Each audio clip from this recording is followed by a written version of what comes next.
Selamat pagi saudara. Sebelum kita membaca dan merenungkan firman Tuhan, mari kita berdoa. Terima kasih kepadamu Tuhan untuk hari yang baru yang boleh kami nikmati. Mohon pimpinan, perlindungan, pemeliharaan dan berkat-Mu sepanjang hari ini. Kami hendak membaca dan merenungkan firman-Mu. Biarlah Tuhan berbicara dan mengajar kami supaya kami mendapat berkat daripadanya. Dalam Tuhan Yesus kami berdoa. Amin. Saudara, pembacaan Alkitab kita pada hari ini diambil dari Efesus pasal 5 ayat yang ke-6 sampai dengan ayat yang ke-14. Tetapi saya hanya akan membacakan ayat 8 dan ayat yang ke-10 yang mengatakan demikian. Memang dahulu kamu adalah kegelapan, tetapi sekarang kamu adalah terang di dalam Tuhan. Sebab itu hiduplah sebagai anak-anak terang. Ayat yang ke-11, janganlah turut mengambil bagian dalam perbuatan-perbuatan kegelapan yang tidak berbuahkan apa-apa, tetapi sebaliknya telanjangilah perbuatan-perbuatan itu. Saudara, bagian Alkitab yang saya bacakan tadi adalah bagian daripada surat Rasul Paulus yang ditujukan kepada orang-orang Kristen atau gereja yang ada di kota Efesus. Kota Efesus menurut ukuran pada waktu itu kota yang besar. Penghuninya sebagian besar adalah orang-orang kafir, penyembah bermacam-macam dewa-dewa dan berhala-berhala yang pola kehidupan mereka juga adalah pola kehidupan yang bebas dan duniawi. Nah, saudara-saudara, di tengah-tengah masyarakat yang seperti itulah ada gereja di Efesus ini. Dan gereja ini anggotanya sebagian besar adalah bekas kafir. Maksudnya bukan bekas orang-orang Yahudi, tapi bekas orang-orang yang dahulunya juga adalah para penyembah bermacam-macam berhala dan dewa, dan juga hidup dalam kehidupan yang bebas duniawi tadi, yang dikatakan adalah kehidupan dalam kegelapan, atau orang-orang itu sendiri adalah kegelapan. Nah, saudara-saudara, dikatakan oleh firman Tuhan bahwa sekarang setelah kamu masuk di dalam Kristus, maka kamu adalah harus hidup di dalam terang, karena kamu adalah terang-terang di dalam Tuhan. Saudara, ada banyak kehidupan yang tidak benar di dalam masyarakat Efesus pada waktu itu dalam kebebasan. Misalnya mereka hidup dalam percabulan, dalam percemaran atau kecemaran, dalam perzinahan, dan juga mereka hidup dalam keserakahan, ketidakadilan sosial.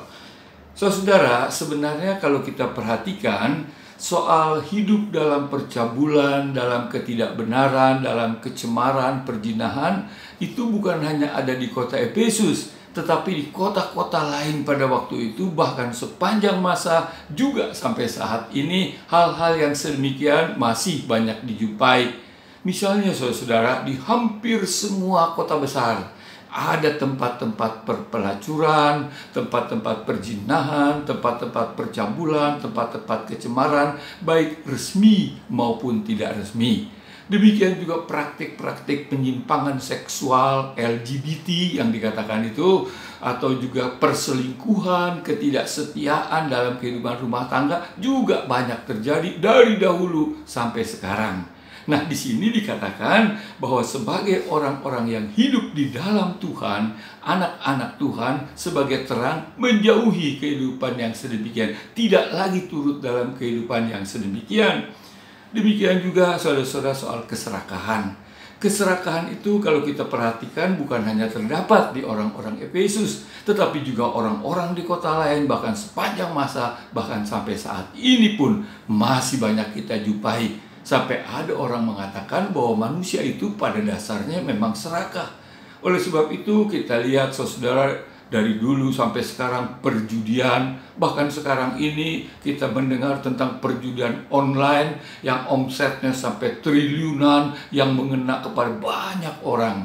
Demikian juga saudara-saudara korupsi. Negara kita termasuk salah satu negara yang menonjol dalam hal korupsi. Oh saudara-saudara, negara ini negara yang sangat kaya alamnya. Kalau saja tidak ada korupsi, negara ini pasti makmur. Tapi kemakmuran terhambat, kemajuan terhambat, antara lain adalah karena korupsi. Nah, saudara-saudara, baik perjudian maupun korupsi dapat tumbuh subur adalah antara lain atau terutama karena keserakahan manusia. Oleh sebab itu, saudara-saudara, kalau kita perhatikan apa yang dipesankan oleh firman Tuhan kepada orang-orang di Efesus ini tetap relevan dengan kita yang hidup pada saat ini.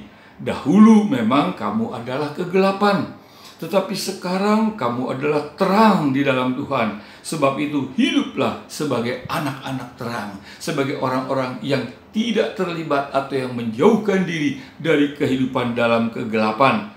Janganlah turut mengambil bagian dalam perbuatan-perbuatan kegelapan yang tidak berbuah apa-apa, kata ayat yang ke-11. Bahkan saudara-saudara, dari Efesus 5 ayat yang ketiga dikatakan demikian. Tetapi percabulan dan rupa-rupa kecemaran atau keserakahan disebut saja pun jangan di antara kamu sebagaimana sepatutnya bagi orang-orang yang kudus. Saudara-saudara, biarlah kita camkan, kita perhatikan firman Tuhan, supaya sebagai anak-anak terang, kita hidup di dalam terang Tuhan, di dalam ketaatan kepada Tuhan, dan menjauhkan hidup di dalam kegelapan yang Tuhan tidak berkenan. Biarlah kita camkan firman Tuhan ini, dan kita hayati, dan kita laksanakan dalam kehidupan kita. Saudara-saudara, Tuhan memberkati. Kita berdoa.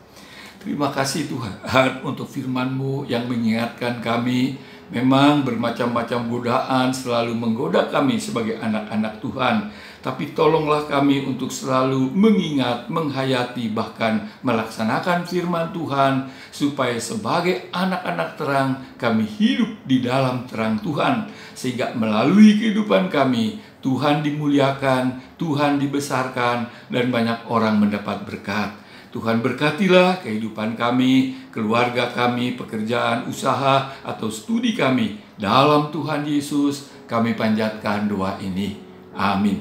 Saudara, Tuhan memberkati.